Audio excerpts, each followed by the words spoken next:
মুফতি আমির হামজা। পাগলের ছবি দিয়ে তার চেহারাটা বিকৃত করা হয়েছে। আমাদের দেশে সুন্নি নামক গদগদ করে, যাদের ভালোবাসা উতলে পড়ে, যারা সারাদিন ভরা দরুদ আর শুধু সিন্নি না থাকেন, রসুলের সুন্না আমল এগুলো নিয়ে কোনো ব্যতিব্যস্ততা নেই, শুধুমাত্র ওনারা ওয়ালা আলে সাল্লাল্লাহ এগুলো নিয়ে শুধু ব্যস্ততা। সেই সমস্ত ভাইয়েরা তারা আমির হামজা ভাইকে নানানভাবে গালি দিচ্ছেন। আমি তো আসলে তাদেরকে এইভাবে বলতে চাই, তারা আশিক রাসূল না। মা খাদিজা রাদিয়াল্লাহু তাআলা আনহা জীবনে এক ওয়াক্ত নামাজও পড়েন নাই, রোজাও করেন নাই, তারপরেও আল্লাহ তাকে আসমান থেকে স্বয়ং ডাক দিয়েছেন, সম্বোধন করেছেন, চিঠি পাঠিয়েছেন, তাকে আল্লাহ রাব্বুল আলামিন জান্নাত হিসেবে ঘোষণা করেছেন। তার মানে এক ওয়াক্ত নামাজও পড়লেন না, রোজাও করলেন না, তারপরেও তিনি জান্নাতি। এই বিষয়টা যখন তিনি বর্ণনা করলেন, বাংলাদেশের আমাদের অনেক আলেম তারা কথা বলা শুরু করে দিল যে এই লোকটা কি পাগল না মাথাখারাপ হয়েছে, একে থামান। এই জামাত ইসলামের মধ্যে কি এমন কোনো লোক নাই তাকে থামানোর মতো কেউ আছে? এরকম বলা বলি শুরু করে দিল। প্রিয় ভাইরা আমার, কথাটা শুনতে অত্যন্ত খারাপ লাগছে আমাদের। আমরা যারা রসুল প্রেমিক, মা খাদিজা রাদিয়াল্লাহু তাআলা আনহা, যিনি রসুলের কষ্টের সময়, দুঃখের সময় অত্যন্ত সহযোগিতা করেছেন। যখন গারে হিরাতে তিনি ধ্যানমগ্ন ছিলেন, সেই সময় সে অনেক উঁচু পাহাড়ে উঠে উঠে তিনি খাবার পৌঁছিয়ে দিতেন। এত দুঃখের সময়ে যিনি তার সঙ্গী ছিলেন, তার ব্যাপারে এ ধরনের কথা বলাটা অবশ্যই মানে দৃষ্টতাপূর্ণ কথা, অবশ্যই আমাদের কাছে শুনে খারাপ লাগছে। কিন্তু একটু আপনারা ইতিহাসের পাতায় তাকান তো, মা খাদিজা রাদিয়াল্লাহু তাআলা আনহা তিনি যে ইন্তেকাল করেছেন, আমরা তার জন্মের সময়টা এভাবে জানি যে তিনি জন্মগ্রহণ করেছেন 554 খ্রিস্টাব্দে এবং মৃত্যুবরণ করেছেন 619 খ্রিস্টাব্দে। খাদিজা রাদিয়াল্লাহু তাআলা আনহা বিশ্বনবীকে যখন বিবাহ করেন তখন তার বয়স ছিল 40। আমরা ইতিহাসের পাতায় এটাই পাই।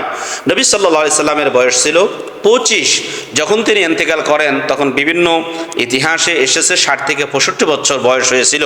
নবী সাল্লাল্লাহু আলাইহি সাল্লামকে তিনি মক্কি জীবনে পেয়েছেন, মাদানী জীবনে কিন্তু পান নাই। আমরা সবাই জানি হিজরতের আগেই তার চাচা আবু তালেব তিনি ইন্তেকাল করেছেন।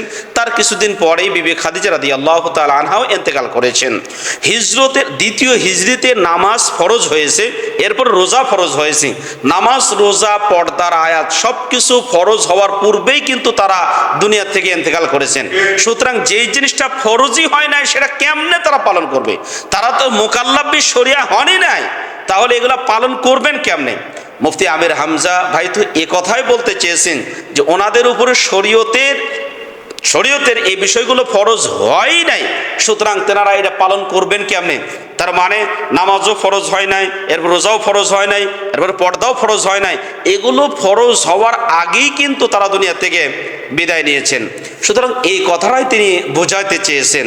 আসলে তেনারা যে নামাজ পড়েন নাই বা রোজা করেন নাই বা পর্দা করেন নাই এটা কিন্তু বুঝাইতে চান নাই, বরং তিনি এটা বুঝাইতে চেয়েছেন শরীয়ত যখন এই আমলগুলো ফরজ করেন নাই তার আগেই তেনারা ইন্তেকাল করেছেন। যখন ফরজ করেছেন তার আগেই কিন্তু দুনিয়া থেকে ইন্তেকাল করেছেন। সুতরাং ফরজ যদি নাই হয়ে থাকে তাহলে তারা কিভাবে এটা পালন করবেন, এই বিষয়টি তিনি বোঝাতে চেয়েছেন। সুতরাং এই বিষয়টি নিয়ে যারা ট্রল করছেন, তাকে পাগল বলছেন, তাকে মানে খারাপভাবে তাকে কি বলবো যে তাকে আখ্যায়িত করছেন, বিভিন্ন নামে তাকে ট্যাগ দিচ্ছেন, আসলে এই ট্যাগ দেওয়া, তাকে অত্যক্তি ভাষা তার ব্যাপারে ব্যবহার করাটা আসলে কতটুকু ইনসাফ? একটু ইতিহাসের পাতা থেকে নিজেদের ব্যাপারে একটু ইনসাফ করুন। ইদিলুহু আকরাবু লিত্তাকওয়া, প্রত্যেকটা জায়গায় আপনাকে ইনসাফ কায়েম করতে হবে। ইনসাফ যদি কায়েম করতে না পারি তাহলে এই যে তার উপরে অপবাদগুলো দেওয়া হচ্ছে, এই অপবাদগুলো কিন্তু আপনাদের উপরেই ফিরে আসবে। আমি একটা ভিডিও দেখলাম, পাগলের ছবি দিয়ে তাকে বানানো ছবি দিয়ে তার চেহারাটা বিকৃত করা হয়েছে। আরে ভাই, যিনি বাংলাদেশের কোটি কোটি মানুষের হৃদয়ের স্পন্দন, যার আলোচনা শুনে লক্ষ লক্ষ মানুষ ইসলামের পথে এসেছে, সেই মানুষটাকে আপনি এরকম পাগল ট্যাগ দিয়ে ছেড়ে দিলেন। যদি এই পাগল ট্যাগটা আপনার উপরে আল্লাহ ফালিয়ে দেন তাহলে কেমনটা হবে? চিন্তা কি করেছেন কখনো?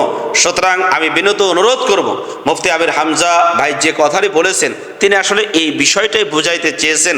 তিনি খারাপ কোনো কিছু বলেন নাই।